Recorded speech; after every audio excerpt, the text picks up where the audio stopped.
Assalamualaikum warahmatullahi wabarakatuh. Kali ini saya akan menjelaskan tentang resensi buku Filosofi Teras. Tapi sebelum itu saya akan memperkenalkan diri terlebih dahulu.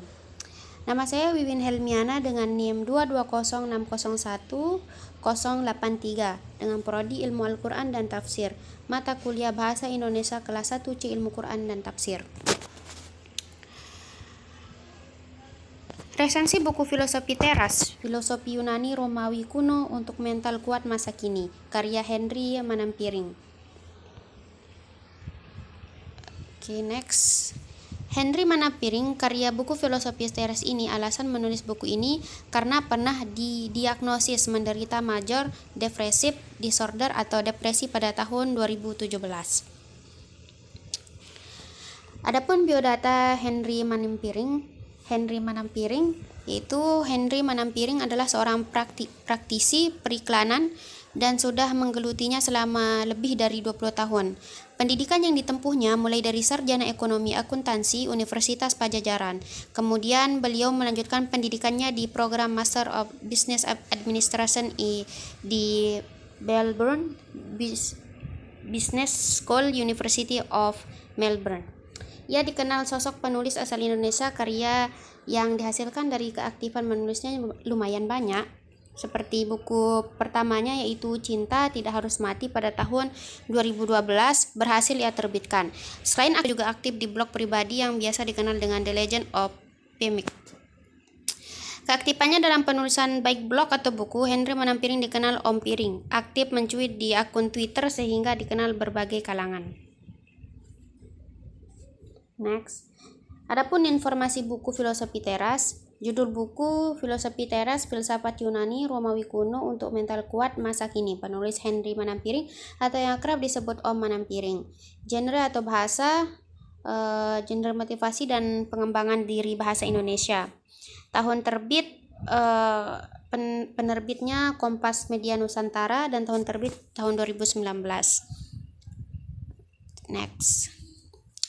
Adapun informasi penting dari buku ini yaitu buku Filosofi Teras ini dibuka dengan riset sederhana survei khawatir nasional yang semakin memperkuat persoalan yang sedang dihadapi masyarakat Indonesia saat ini. Pertanyaan yang dilemparkan Henry Manampiring dalam surveinya sederhana namun menarik.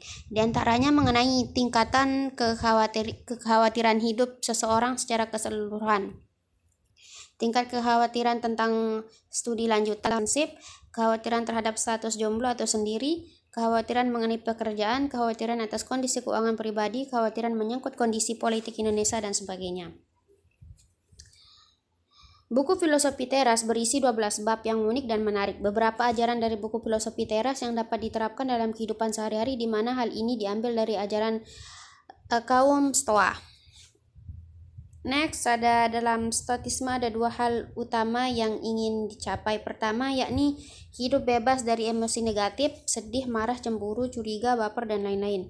Mendapatkan hidup tentram, yang mana ketentraman yang bisa dicapai dengan memfokuskan perhatian kita kepada hal-hal yang bisa kita kendalikan. Kedua, hidup mengasah kebijakan, di mana terdapat 4 kebajikan utama menurut stoicisme, yakni kebijaksanaan, keadilan, kebenaran, dan menahan diri. Nah, di dalam buku ini dijelaskan pula prinsip fundamental dalam stoicisme, yakni sebagaimana yang diungkapkan Epictetus. Some things are up to us. Some things are up not to us. Ada hal-hal di bawah kendali tergantung daripada kita. Ada hal-hal yang tidak di bawah kendali tidak tergantung pada kita. Sehingga dalam stoicisme diketahui bahwa hal yang dapat kita kendalikan dalam suatu keadaan hanya tentu menjadi penting untuk melawan interpretasi otomatis yang seringkali membuat kita terjebak dalam emosi negatif yang tentunya sudah kita tahu tidak baik dan bertentangan dengan apa yang menjadi tujuan utama stoicisme, yakni terhindar dari emosi negatif. Langkah-langkah yang dapat diambil ketika mengalami emosi negatif dapat disingkat menjadi STAR, yakni stop, berhenti, think, dipikirkan, assess, dinilai, dan respon. Pentingnya menjaga persepsi ini sebagaimana diungkapkan Epictetus Jagalah senantiasa persepsimu karena dia bukanlah hal yang sepele, tetapi merupakan kehormatan, kepercayaan, ketekunan, kedamaian, kebebasan dari kesakitan dan ketakutan. Dengan kata lain, kemerdekaan mulai. Next, pada bab 5 buku ini memberikan pemahaman mengenai hidup untuk melawan fenomen lebay, bahwa tidak ada yang baru di dunia ini. Dalam hal ini, Marcus Aurelius berbicara mengenai hal yang berkenaan dengan perasaan manusia seperti patah hati, sedih karena kehilangan barang, iri hati, dan lain-lain. Semua ini telah dihadapi manusia sejak dulu. Jadi untuk apa hal-hal sepele dalam hidup ini mendapat respon berlebihan? Perspektif dari atas kita, ketika kita berpikir mengenai manusia, mengenai masalah, cobalah seolah melihat dari atasnya. Semua akan terlupakan pada saat kamu akan melupakan segalanya dan orang-orang akan melupakanmu. Bagian akhir buku, pada bagian akhir buku juga tak kalah menarik ialah hal yang membahas tentang bagaimana Stoicisme memandang kematian. Kaum Stoa memandang kematian sebagian dari alam. Dalam konsep diktomi, kendali dipahami bahwa kedatangan dan kepergian kita di dunia ini sebagai hal yang di luar kendali kita, sehingga bukan semestinya hal yang membuat kita pusing memikirkannya. Terdapat humor khas kaum Stoa mengenai kematian, yakni saya harus mati jika sekarang saatnya, biarlah saya mati sekarang. Jika masih nanti, maka saya harus makan siang dulu sekarang, karena jam makan siang sudah tiba. Soal mati nantilah saya urus. Kelebihan buku. Gaya bahasa dalam buku ini sangat menarik dan mudah dimengerti meskipun buku ini mengajarkan tentang filsafat. Penulis juga menggunakan beberapa jokes yang relevan sehingga saya sebagai pembaca sangat terhibur dan merasa enjoy ketika membaca buku ini. Juga ilustrasi yang digambarkan pada buku sangatlah menarik sehingga membuat buku filosofi terkesan tidak kaku.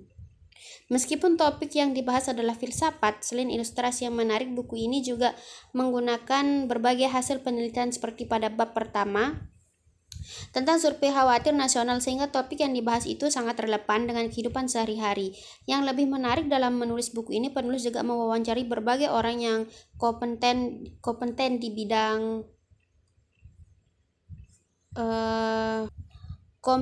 di bidang dan orang-orang yang sudah menerapkan filosofi teras di kehidupannya. Buku ini juga dilengkapi dengan ringkasan di akhir babnya, di mana tidak setiap buku memilikinya. Ringkasan ini membantu pembaca untuk mengingat dan semakin memahami poin-poin yang disampaikan.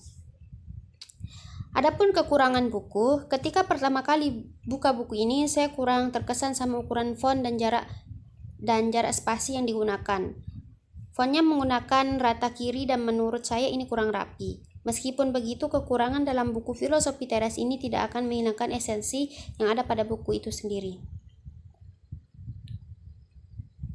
Ini rekomen buku filosofi teras Om Piring ya.